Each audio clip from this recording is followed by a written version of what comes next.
So, there's always something that's popping in my head to make it a little different, to take a different way and to create, as I said, timeless flooring, because I'm not sure if that job's gonna go through, but potentially, if she's gonna choose regular sand and finish, well, it's gonna be beautiful. It's gonna be flat, new finish, durable, this and that. But if you're gonna hand scrape that 7-inch long plank line saw, well, I'll tell you this: it's gonna be badass floor. Welcome to this episode of All Things Wood Floor. My guest today, Matt Szyszka, Floor Master Company, Chicago, Illinois. Matt hails from the beautiful Central European city of Szczecinek, Poland. He is a recent NWFA 40 Under 40 honoree. And if you want to look at some really cool floor work while listening to this podcast, log on to woodfloorbusiness.com. In the search bar, type SZY, SZKA, or Floor Master Company, and take a look at the creative and impressive work of my guest. He's an awesome young floor pro, and you've heard me say it, and I mean it. Floor pros around the world, let's get to it!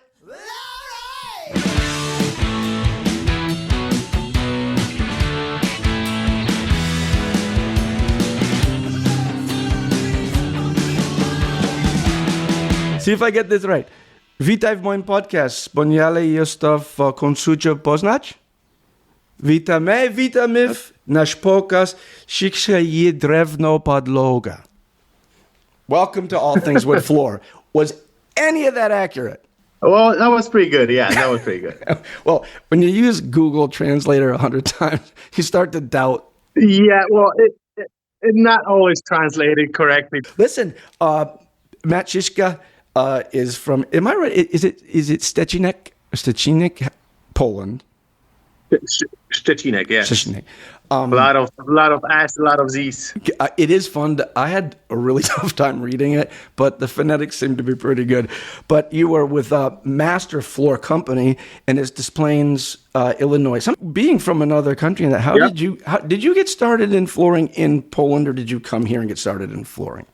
No, I never thought about doing floors, to be honest. I all learned here, and it just happened like without a reason, to be honest. Because I was doing pretty much everything after high school. I was renting DVDs, baking burgers, working on at this hair salon. So I mean, I was doing pretty much everything. A few construction jobs, like electrician, painting, this and that.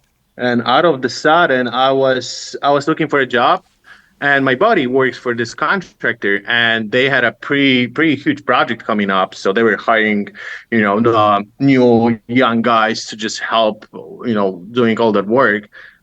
So I just got into it, and after that project, they offered me a full-time job. So that's how it started. And that's how you got into the industry. I was looking at some of your website and things. And you're your floor guy, you install, you sand, finish, but you do a lot of custom stuff, and we're going to get into that. But your work that you do really has a lot of art, design element, and creativity to it. It's not your average hardwood floor install. Yes, thank you. I mean, that's the path I choose to run my business on, and yeah, hopefully I'll be doing this and more and more and more. I mean, obviously, as of now, we're doing regular sand and finish as well, but because that pays the bills. But yeah, in the near future, I'll try to convert my business to do only custom stuff. But yeah. Well, this is really what I found fascinating about you. On the internet these days, and whether it's, I don't know, YouTube or you're on Instagram, they have hacks, and they show people that come up with these amazingly, ridiculously crazy, great ideas that you'd never think of. And hack is not a good word for it. It's creativity. You're the first floor person I ever saw that went into the average person's home, just a regular 2 1/4, what we call strip floor, red oak, blah, blah, blah, blah. And you looked at it, and I saw the after pictures. I go, oh, he must have ripped that whole floor out, and you put a nice custom carved plank floor. It's all stained. And I'm looking closely, and I'm like, that's the same floor. You decided to recraft the entire floor. People, look at this on Wood Floor Business and look at the video, look at the photos. You routed false end joints every 3 boards. You hand scraped it, everything. And when you got done, it looked like an entirely different floor. How'd that one pop into your head? Well, actually, I saw that when I was attending one of the NWFA training. I believe that was advanced finish, and they showed us this technique. And at that second, I already knew that I'm gonna sell this very, very easily because in my area there's a bunch of red oak strip flooring, 2 1/4 all over, and as of now, because of the modern style, everyone's looking to for white planks and to kind of imitate that white oak and to have a white oak floor. So I knew that it's gonna sell pretty easily in my area because it's gonna save a lot of labor and a lot of money on the client's end.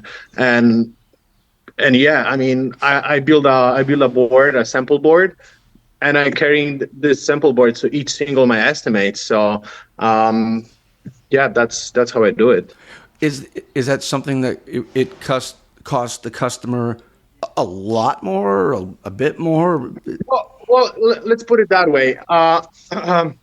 So I'll charge my regular fee for sand and finish, but then I will for regrooving and scraping. For regrooving, I'll add the price for white ply flooring. For example, 6-inch white oak will cost me about $6 or so. So I'll just add that. But the clients save on demo and save on install, right? Sure. So I mean, it's a win-win. You had done an entryway that you decided to design your own medallion work, and it had Purple Heart. I mean, zebra wood, a lot of different species. Is that another one that you walked into and said, this is just your average floor in your average home, and I'd like to do something beautiful with it? Well, so we did the entire house. There were some additional install, 2 1/4 maple. We have finished the entire house. We built the stairs. The project was done. Client super satisfied with our work, and we were basically done. So then I went for this flooring training with Dave Merzalek, and that was my first training with him. So when I was in Texas, Kathy, the homeowner, called me that the painter split some paint on over the threads, and I was like, Kathy, don't let them mess with it. I'll clean it. So as soon as I get back from Texas, I cleaned that paint, and we talking with the client. I just started showing pictures, and she was like, "Can you make it something like that for me?" And I was like, "Of course, challenge accepted." Yeah. So, and yeah, that's how it started. You actually cut or prepared that off-site on what, like ply or Baltic birch or something, and then brought it in and set it. Is that how you did that? Yeah. It was built on my shop, on my little shop. It took a little while, but I jump on it whenever I had like a free hour, free afternoon, maybe a weekend. So yeah, it took a little while, but yeah, finally, when I had it done, I just delivered that, and she was blown away, to be honest. Did you just free sketch it first, or did you pick a pattern? How'd you come up with that? So I started drawing. Well, basically, I had a like general idea of which direction we want to go, because they had like very decorative house with beautiful art hanging on walls and stuff like that. So I kind of knew which direction I want to go. So and then I just start drawing and started from the middle, from that all just start growing. And I came up with the idea to make the essence of life, like those organic livings that basically just started from the center, exploding, and then just wrapping up with the corners with a full-grown flower. So that was kind of my idea. But there were days like I drew something and I thought it looked cool. The next day, I'm looking at it, and I was like, it's not matching anything, So I just erased that and just draw again. So there were like lots of moments like that, So the drawing by itself, it took me like about 3-4 weeks to complete it, So I've done a bunch of research. I'm always looking for some cool patterns. Like for example, when we travel with my wife, when we staying at these different hotels, and I see some cool carpet, and I just take pictures of it. Like I have a like separate folder with bunch of pictures of tiles, carpets, different, walls, moldings, whatever. Then I take, each single element from one of that picture and just get them together. Um, well, yeah, that's how I do it. So let me guess. I'm guessing you finished that floor probably in November 16th, 22. That's what I'm guessing. Yeah. Did you The what? autograph? Did you autograph this piece of work, Matt? I think it's Yes, in it was Roman signed. numerals, right? And I think it says 11, Yeah. 16, 22. Is that right? Yeah. Yes. That's cool. Yes, you're absolutely right. Some So people put them I in. was asked about the guy. I didn't plan that. Yeah. But Kathy, the client, she asked me to do that. So I was like, sure. Client wants, client gets. So you got it. Yeah, I think she asked for your Yeah, it autograph, was a and you pretty said cool. So I chose the like, the less visible corner. I would say was like right by the closet. So I didn't want my name like right in the middle of that foyer because I'll just be hide it a little bit. But I thought that was really yeah. cool. And then what did you, was the floor was in and you kind of pin routed it and set it in, or did you like install weave around it, then cut out those? So I had my entire piece. I use a double side tape to lay it on the existing flooring, exactly what's gonna be. Then I use half inch routing bead, like this flush routing bead, to go around. And then I had to add half-inch walnut strip all around to kind of fill up that routing space. So that was my technique. Well, you're giving away my secrets, Matt, because I've been using double-sided carpet tape in hardwood flooring for years. It Yeah. is so good. It will hold a board in place like steel. Like if you're doing a floating floor, an engineered floor, it will hold the first couple rows in like steel. You don't have to use wedges, anything. It won't move. That's a good idea. I like that. Exactly. Yeah, we use quite a lot of that tape just to make sure it stays in place. But as you said, that's the magic trick. So for people that listen to the podcast, that photo of all those floors came out this January's Wood Floor Business Magazine. Ryan Kushner did it. They did a whole article on you, right? For WFB. Yes. Okay. Yes. Now, Yes. That's in correct. there, you mentioned. I know you. So go back a little bit. In Poland, did you take what we would call wood shop or shop classes? So I was in it called environmental and forestry college. Okay. But I was there only for a year, only first year, and then I moved to States. But yeah, during that year we had some basic workshop. But back then, and as I said, I never thought I'm gonna do wood floors. So back then, my goal was to be a forester. Because we live in a country, small village, and good friend of my family was a forester. And I was like, I liked his job, so that was my goal back in Poland. But you never know what life brings you. So here I am. So when you're doing work like that one, I know from what I've read, you've been to a lot of NWFA things. You've been to training classes. You're that guy that tries to pick up something new every day. I think all the best guys do. Were there people that conducted the classes or mentors? I know you mentioned Dave Marszalek. Did he help you look over this particular project or other ones? Do you have people that work with you to kind of knock some ideas around? Well, to be honest, not really, not on that one. Okay. Basically, I was on my own. But Dave, he opened my mind. He showed me a different path, like some sort of art could be created. It's not just a regular floor, and yeah, he helped me with getting on the path. But after that, I'm a self learner. I'm not a like second, third generation flooring guy. So, and I'm already doing this for like 13, 14 years. I started like from very, very, very basic. Very, very bottom. Scraping corners, loading trucks, stuff like that. So I improve each single year, and here I am. Just doing what I love to do. What I have skills for. When you go out and do a piece like that, where do you go, grocery shopping? Where do you get the zebra wood and the leopard woods and the wenge and the So I got a pretty babinga? nice local. I got a pretty nice local lumber store. They have very nice stock of lots of different species. They're quite expensive, but well, they got everything I need. You got yourself a babinga guy, because I know one of those is I know it's babinga. Who buys babinga? Yeah. But is that Polish, Matt? It sounds like, Yeah, hey, well, my little so babinga. I was about to tell you about this. So I ran out of zebra to finish the corners, and so I stopped at this lumber store.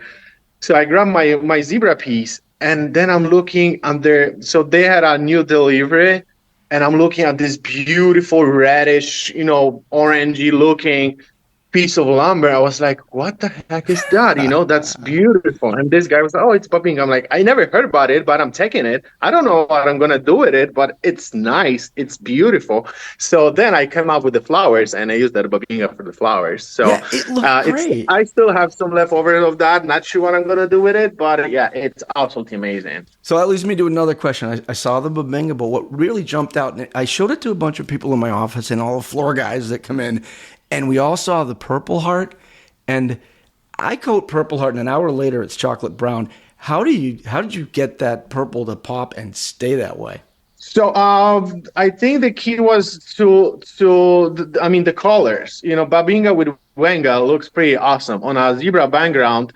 Yeah, and then pretty much that's it. So, but well, actually, the first plan was to install to inlay Purple Heart into zebra, and I was like, okay, but that a little blends in. So then I added this Wenge outlines, and yeah, I mean that's how it happened, So just a play of colors. It's beautiful. Do you need to use, let's say, a water-based poly or something so that it doesn't turn color so fast?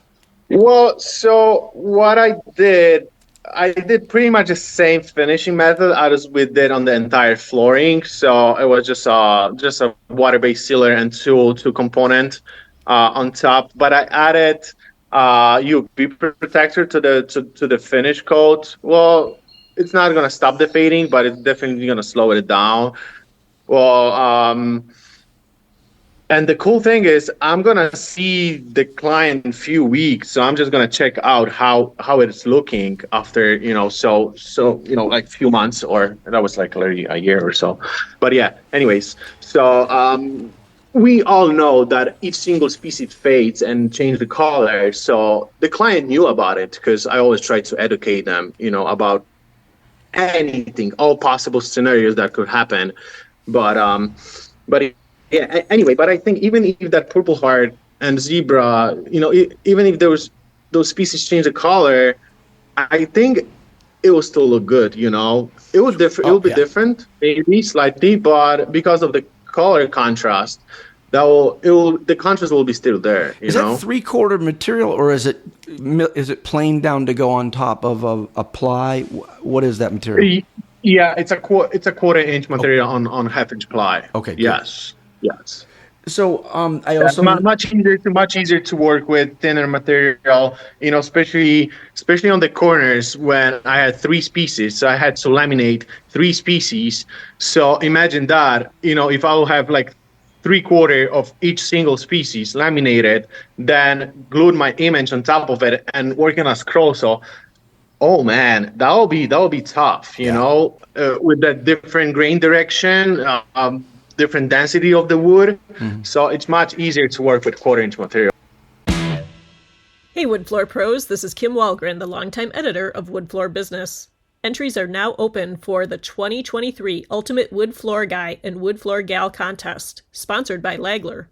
Once again, our Ultimate Wood Floor Guy and Gal will both win a trip to the Lagler Fly and Sand training in Germany. Think you have what it takes? Go to woodfloorbusiness.com and enter Ultimate Wood Floor Guy and Gal 2023 into the search box. That's it for now. Let's get back to Steven's conversation with award-winning wood floor pro Matt Szyszka. You know what? I was looking at. So I used to build furniture, and let's say I'm going to build the back to a Bowback Windsor chair, and maybe it's 4 feet. Well, you'd take maybe 10, 12 feet of cherry strips, and let's say they're 1/4 inch, and you glue them and you press them, and then you pull them, but then you bend them into a frame, and they flex out, and then when it's all dry later, you can cut it and carve it. Is that how you made your radiuses? Because that's a slick looking radius in that floor. You have a 90-degree radius angle out of wood. Is that how you did that? I'm just trying to guess. I used like 1/8 routing beads and just make those groove for the outline. Then I cut it. I mean, it was pretty easy, because I cut it 1 inch wide Wenge strips and just kind of bended it like, at the same time when I was putting in. And I just connect them on the corners, on the peaks. And yeah, that was pretty easy, to be honest. So are they each one in and then nailed, or is it they're put it in glued and put it in glued and put it and then framed in? Like, how did you keep them in there? Well, they're glued. As soon as they glue them, okay. I just put a bunch of weight on it just to make sure the glue dries and then the piece stays in place.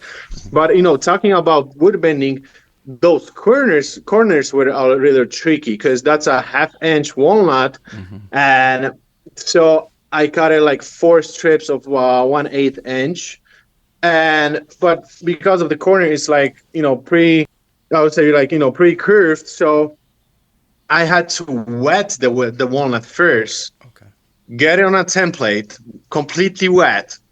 Then I left it on the template for like 2 or 3 days just to make sure all the moisture evaporates. Then I take out all my clamps, glue it, put it back on the template. So that was like a little process to get to that curve.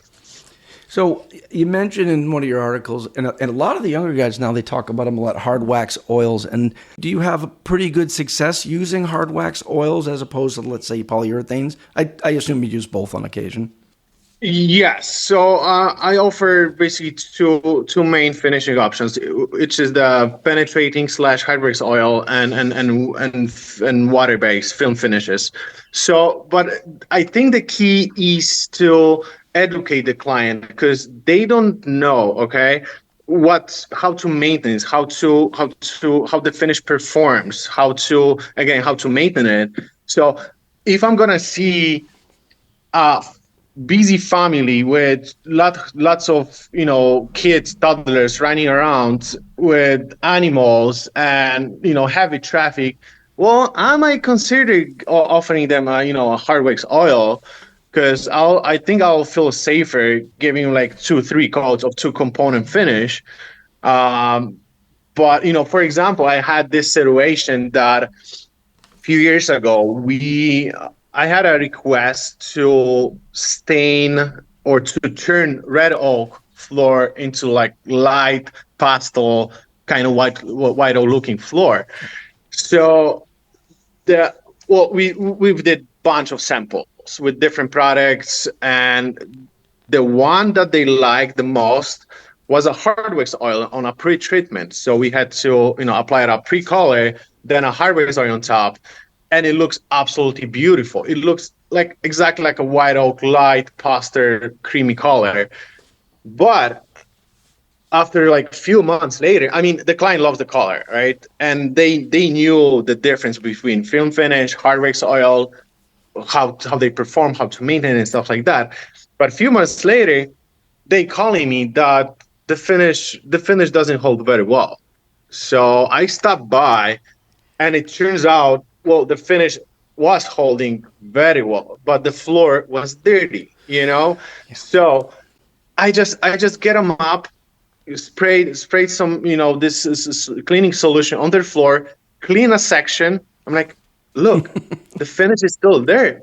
I mean, it holds very well. So it turns out it was a young couple that basically each weekend they throwing 20, 30 people party in their apartment.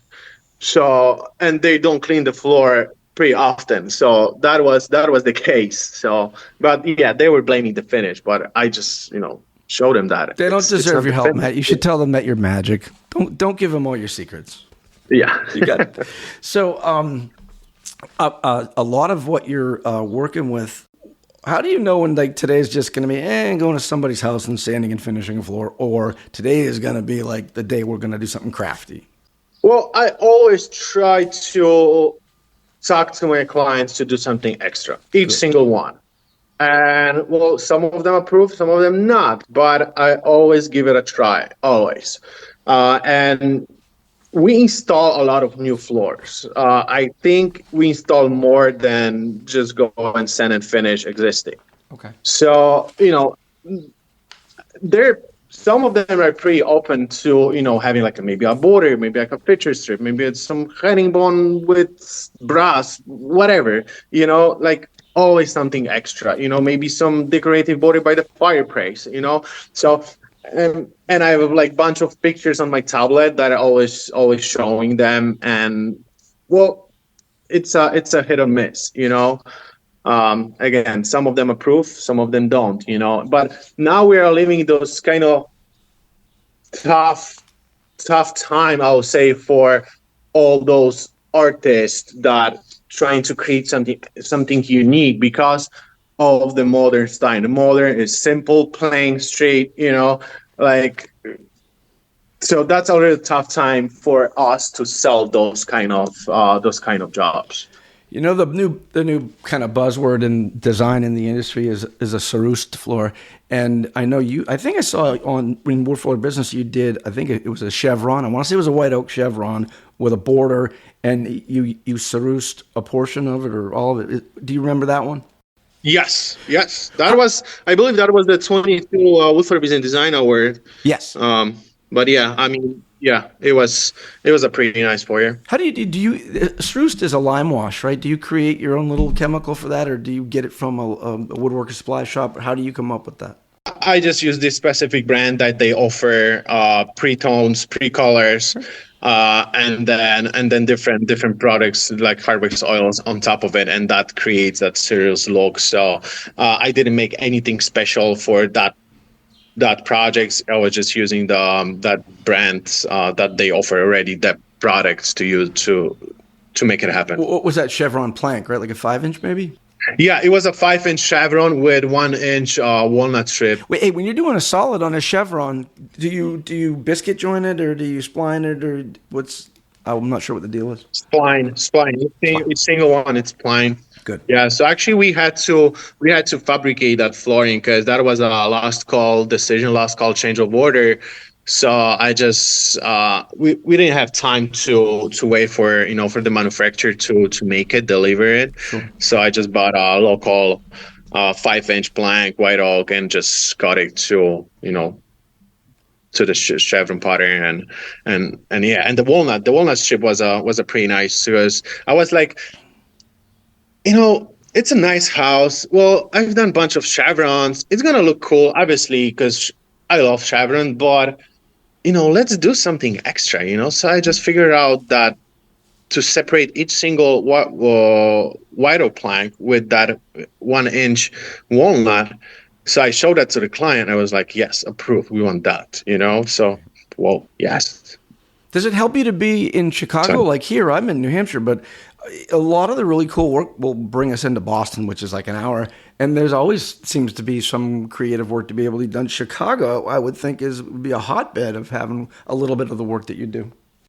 Well, I mean, the market is huge in here. It's absolutely huge. It's not even only Chicago, but the suburbs, the North Shore of Chicago, when all the multi-million-dollar properties are. So yes, it's huge, and it doesn't stop. As I said, I'm here like 13, 14 years. We never had a slow winter or something like that. Like it's going and going, and there's a lot of work for everyone, and the competition is huge as well. But yeah, I mean, like those regular sand and finish guys, the competition is huge. But I'll say they're only, I'll say 10-15% maybe of all the flooring contractors in Chicago and area. they care about, subfloor prep or the proper education, wood acclimatization, stuff like that. There are only few, I'm telling you. I'm seeing crazy jobs that some not qualified contractors did it, and it's all over. Well, I was going to ask you if, what draws you to projects like this, but that's not what you do. It seems like the second you look at a project, you're jazzing it up. It'd be like, when a mechanic looks at a car and it's nice, but they go, if we threw a little of this on, a little lights and a little pinstriping and a little molding, you seem to just look at something and say, there's more we can do with this, even if it's just a simple sand and finish. Are you always on the go like that? It seems like it is. Yes, as I said, each single estimate. Look, for example, 2 days ago, I was doing a bid on this potentially regular refinish job, but this lady had a beautiful 7-inch lime saw flooring. It was originally pre-finished with bevels, but it was old, so the finish got worn off, bunch of worn off spots. Yeah, it needed some love. So I was like, okay, I can quote you regular finish, but you got this beautiful flooring. Let's hand scrape it. Let's give it like unique look. So there's always something that's popping in my head to make it a little different. To take a different way and to create, as I said, timeless flooring, because I'm not sure if that job's going to go through, but potentially if she's going to choose regular sand and finish, well, it's going to be beautiful. It's going to be flat, new finish, durable, this and that. But if you're going to hand scrape that 7-inch long plank line saw, well, I'll tell you this, it's going to be badass floor. You got that. I spent my whole career from the very beginning, the bevel was a bad thing. And Bruce used to make pre-finished flooring, and the milling couldn't be that accurate. So this monster bevel. I mean, I think small animals have been lost in these bevels. And over the years, they were finally, yay, we have the regular bevel, and then the micro bevel, and then the Canadian pinched edge. And up until recently, everybody is, I want a square edge, I don't want to see a bevel, until I saw your magazine work. And I'm like, the kid brought the bevel back. And you know what? It looks damn good. If it's in the appropriate setting, it looks aesthetically very pleasing. It's not, you don't just put bevels in the side run of the boards. You're putting them in places that make them look, it gives a lot of texture to it. Don't you think? Yeah, exactly. Texture. I mean, that's the key word. Well, with bevels, it's a love-hate relation kind of thing. Yes. But for example, on my own floors, my own family room that I did, I just bevel everything, and it was hand scrape. So I think bevel and hand scrape goes together very, very good. Right. So, and it's all about texture, about, how you walk barefoot on it, how you feel that floor. It's not only a floor, it's something that you use each single day, 24/7, all year round. It needs to be good. And if it's feel, unique under your barefoot, well, you enjoy it, right? Absolutely.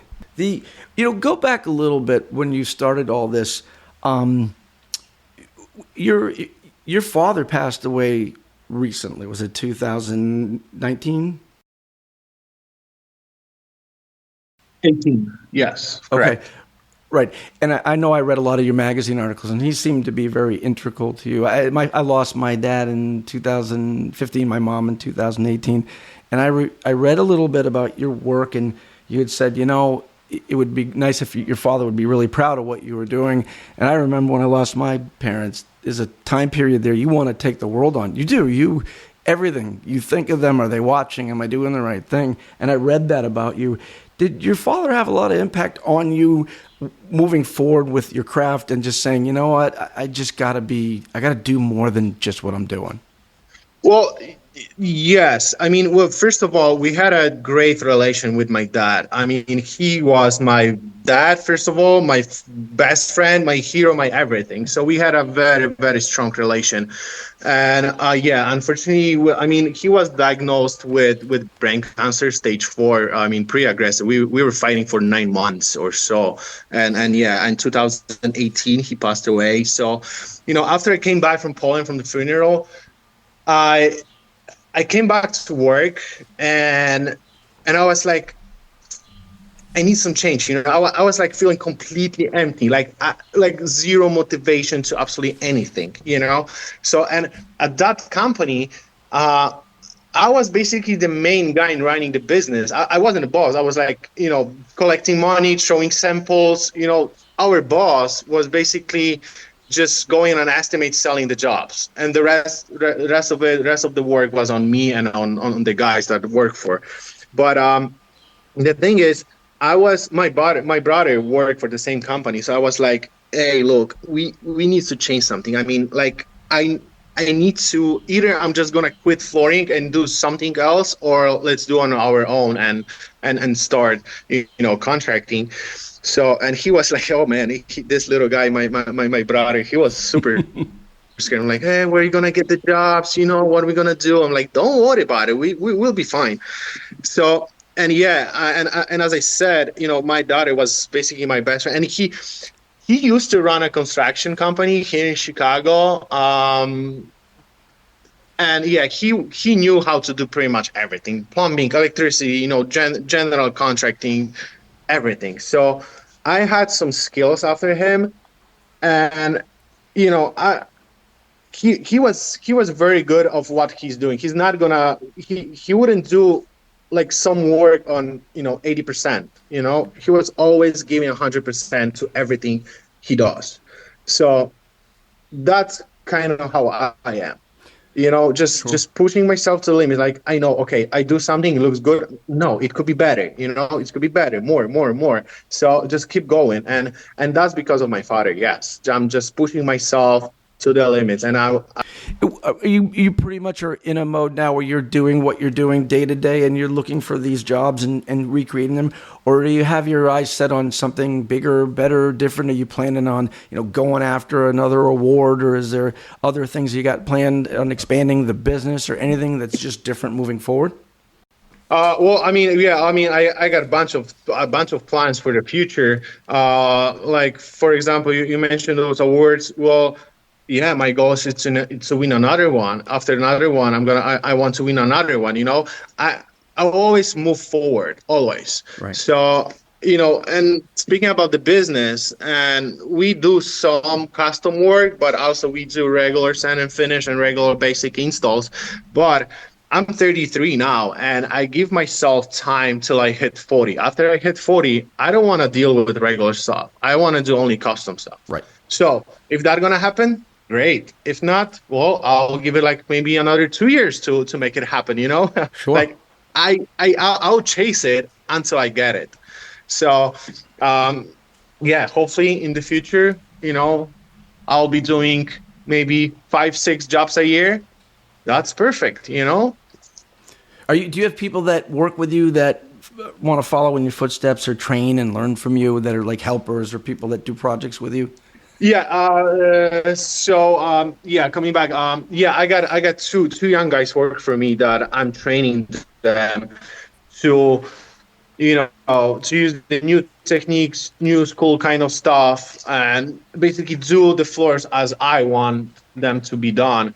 Well, comparing like 2 or 3 years ago, I was looking for a guy, and I had this older gentleman, looking for a job. He called me like, oh, I got 20 years of experience. I'm like, sure, all right, let's check it out. So we were on a sand job, very basic. It was like 800 feet, pretty simple stuff. So I just left him on that job, telling him the direction. Okay, use this machine with this abrasive, then jump on this machine, use this abrasive, and go slow, don't rush, give him all the directions. And then at the end, he's supposed to just finish sand, water pop. The next day, well, we're supposed to stain that floor. So I show up with my helper, and we mix the stain, and I started the first line. I was like, what the heck is going on this floor? So I'm calling this guy. I'm like, hey, you did you use Trio on this? Oh no, it's just a stupid machine. I can do it much quicker and better. I'm like, okay, that was your last day at Oh, work. bye. Pretty much. No, the thing is, well, it doesn't matter if you have 20, 15, 10 years of experience. If you're not following if you're not improving yourself, staying on top with new techniques, products, everything, basically you're making the same mistake for 20 years, right? They jump on a big machine doing 3680 or 3600 for the past 20 years. I'm like, well, dude, that's not the way. So yeah, I mean, he skipped the trio, so I was like, oh man. So it was like a quick resend, but just a final send on that quick water pop, and yeah, we had like a day delay, but it was all good. But yeah, I mean, so the point is, I would rather hire a young guy that is willing to learn than some old school dude that basically he knows his own technique and nothing else, and he doesn't want to change. And what you're doing So, is different too. and yeah, and I'm dealing with this a lot in my area. Everybody in the industry knows this is what we're going through. You're the perfect guy for this. How do we get younger talent to come into the industry? Well, that's tough, to be honest. That's tough because everyone thinks that flooring, wood flooring, it's a tough work. Well, it's tough, but there are ways to make it easier, right? So, I mean, yeah, there's definitely shortage in labor. And as of now, I'll just easily hire two extra people, but there are no people to work, and like you know I think the young guys, they're choosing different industries, to make money out of. Like, for example, internet, it's huge at this moment. Like, YouTube, stuff like that. Like those 20 years old, dudes, they don't want to mess. They don't want to be on their knees for half a day, hands dirty with stains, adhesive, stuff like that. But as I said, there are ways to make the work easier and make it go smooth, right? You don't need to be, busting the floor like crazy each single day, Like, for example, my guys, they're very appreciate how we work, like our setup for, like, say, install, everything's clean. Each single machine is connected to vacuum, stuff like that. All those little details matter in the end. Oh, absolutely. So, and as I said, but there are a bunch of companies around here that they're just making their own life harder, I'll say. Hey, do you have family involved? You mentioned your brother, but does your wife help, or do you have any other people in the family that are involved in flooring? Yeah, so my wife, she does accounting for me. She used to work for this big trucking company. She was accountant. So as of now, she's a full-time mommy. That's a first thing. There you go. But yeah, she takes care of the taxes, bills. I mean, whatever. I just bring money, and she just she pays bills and do all that stuff. So I hate doing all that. Even simple estimate, when I have to jump on my computer and just write that estimate, I was like, oh man, I hate paperwork. I can be on the field 24/7, but yeah, doing paperwork is definitely not my thing. I know people that kill more trees with their paperwork than we do at flooring, Matt. There's a lot of paperwork out there. Computers, my butt, there's computer paperwork everywhere. But you and your wife do other things, right? Don't you, if I remember, you're involved in some charities in the greater Chicago area, or within... Yes, that's correct. It calls the Great Orchestra of Christmas Charity. That's I think that's the biggest Polish nonprofit organization. So each year they collect money for children's hospitals. So each year it's a different thing that they're collecting money for, and the main event is in Poland, but they are basically worldwide. Wherever Polish people are, they're collecting the money. So we started in like 18.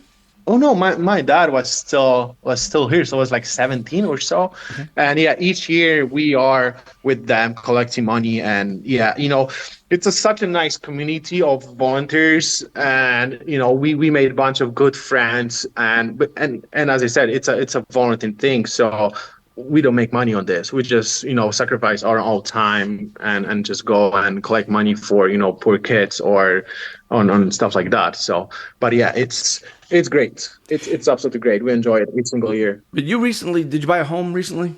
Yes, last year. Last year. Man, you've done some good research on Oh, me. I know all about you. You heard my perfect Polish, man. Oh yes. Yeah, I heard that you bought a home. So that leads us to the questions. What are you doing? Are you messing with the floors in there? Are there any trees left in the neighborhood? Have you cut every park bench, baseball bats? What do you got? You know it. First of all, when we were looking for a house, when we were house hunting, I didn't want to spend extra money, for a house that has already hardwood in all the rooms and stuff like that. Because I knew basically I'm gonna rip them out and build something that I like, that I want. So yeah, I pretty much my entire house was covered in carpet. As of now, everywhere is it's hardwood floor. So but the funny fact is that on the second floor I got all herringbone, but on the first floor I got like 3 different patterns, the 3 different floors, and my was like, I just want to have a white plank, light color. I'm like, babe, I see this every single day. I want to come to my home and just enjoy the flooring, So I just came up with some crazy patterns, and I'm finishing my blue floor. That's gonna be pretty awesome. Post those pictures. So Let's write about it. We'll get it in Wood Floor Business. Let everybody see it. Well, yeah. I still have it's already kind of finished. I would say like 98% finished. I'll just need to have some final touch-ups, final touch on it, and it should be done like pretty soon. But yeah, it's a pretty unique. It's a blue floor. It's a blue floor. When was the last time you saw a blue floor? Matt, no, I'm sorry. You asked me. We just did Tucker Carlson's floor up in Maine, and somebody came in my office and said he has. What does he have? And he goes, "It's a wide plank Eastern white pine." I go, they should call it Eastern yellow pine. But I go, does he know that you're putting a Carolina blue stain on a yellow floor? You're going to have a green floor. Green, they did yes. it. They did it. They pulled it off. It was crazy. Blue floor. So you're going to have a blue. What is it with the blue floors, Matt? You're starting trouble. Well, I love that color. I love that. I mean, in its hand scrape, it's a basket weave. Oh, cool. It's amazing. I love it. Well, you're going to post pictures. So yeah, you'll see pictures pretty soon. We do this section at the very end where before I release you from my clutches, we give you quick fire questions. And I'm going to tell you, Matt, the guys always screw this up. So try to be the one. Liz Emlack did it perfect, and she's the only one that get it perfect. Oh, Here's so now I'm really stressed no out. one can hear me. The quicker, the briefer your answer, then Kim at Wood Floor Business Magazine she claps and says you did it because I talk too much. I'm going to give you these questions and you give me the briefest answer you can. I'd like to see what you got. Are you ready to go? Yeah, let's give it a shot. All right, yeah. There's a little time delay. Don't you worry about it. I'll make sure I give you enough space here. All right. In your hardwood flooring career, what annoys you? Well, what annoys me that most of the contractors screw up their work. They don't know what they're doing. Like they're not allowed to, in my opinion, some of them, they're not allowed to install floors. That annoys me. They're screwing up the market. Okay. For me. I'm going to add one for you because I like you. Would choose one and only one. Install a floor, sand and finish a floor, or hand scrape a floor. Install. Damn. If you weren't in the hardwood flooring industry, what do you think you'd be doing? Oh, wow. I have no idea, to be honest. But probably I'll be doing some sort of construction work, yes. What's your favorite hardwood flooring tool? Oh, favorite hardwood flooring tool? There are few of them. Well, I like scrapers. I like bump sanders because they're very nice for doing repairs, stuff like that. You can only pick one, Matt. Bring it to me. What is it? Router, scraper, sander? I think I'll choose a scraper because, I always have a scraper next to me, even we are either installing, finishing, whatever, scraper is always next to me. So I think I'll go with a scraper. Agreed. In your flooring career, is there one particular thing you're the most proud of? I think I'm proud of basically general what I got to, how my life changed because of the industry. So I think I'm just, very very thankful for, what's going on in my life at this moment. So like very general, I would say. So this podcast, got it. Okay, well, you're good. Simple advice to newcomers. Just something simple. Hey, newcomer, what do you tell them? Don't be scared. It's an easy work. Very satisfying. In this new house that you got, carpeting? Yes? No? Is there carpeting in there? Oh, no, not anymore. All right, good. That's the right answer. All right, 2 questions left. Your Lifetime movie channel puts out a movie about your flooring career. What actor plays you, Matt? Oh, man, I don't know, to be honest. We know it's Tom Cruise. Just calm down. Got it. He wants your hair, because of my dreadlocks and the beard. Some of my friends calling me Conor McGregor, but I was like, well, maybe I look like him, but I don't fight like him, There you go. Neither does he. Trust me. But the one last thing I did want to say to you, tell me if I get this right. Dziękuję bardzo, Matt. Dziękuję bardzo. Dziękuję bardzo. Did I get that? It was a pleasure. Thanks for having me. Thank you very much. Right? Yeah, you got it. I put the work in. Yeah. So the next podcast we're recording in Polish. Oh, so geez. I'll have few questions for you. Listen, I really, really, really appreciate you being here, man. Thanks, All right, Matt. awesome. Thank you very much. All the best. All Take right. care. You too. All right. Bye-bye. Thanks for listening to this episode of All Things Wood Floor. You can see photos of Matt Szyszka's award-winning work on the Wood Floor Business website. Just go to woodfloorbusiness.com and put Matt's name into the search bar. His last name is spelled SZYSZKA. And if you liked today's episode, please don't forget to subscribe, rate, and review this podcast.